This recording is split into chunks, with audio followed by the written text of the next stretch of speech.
Një grabitje jashtëzakonshme ka tronditur Parisin, pasi bizhuteritë e paqmueshme të kurorës franceze u vodhën nga Muzeu i Louvrit në mes të ditës. Hetimet e policisë vijojnë, ndërsa autoritetet e përshkruajnë ngjarjen si një turp kombëtar. Grupi i grabitësve i pajisur me mjete elektrike dhe një vinç mekanik bëriti në muze rreth orës 09:30 të mëngjesit. Përmes një balkoni pranë lumit Sena, ata u futën në galerinë e Apollonit duke prerë xhamin e dritares.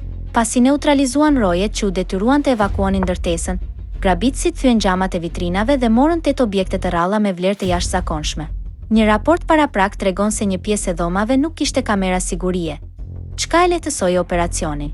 Sipas policisë, gjithçka zgjati vetëm 4 minuta nga ora 09:34 deri më 09:38 përpara se autorët të aratiseshin me 2 skuter që i prisnin jashtë.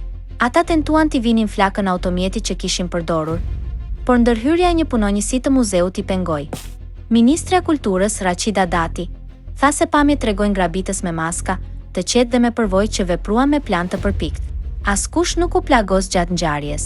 Senatore Natalie Goulet e quajti episodin të dhimbshëm për Francën, duke theksuar se alarmi lokal ishte prishur kohët e fundit dhe mund të jetë çaktivizuar qëllimisht.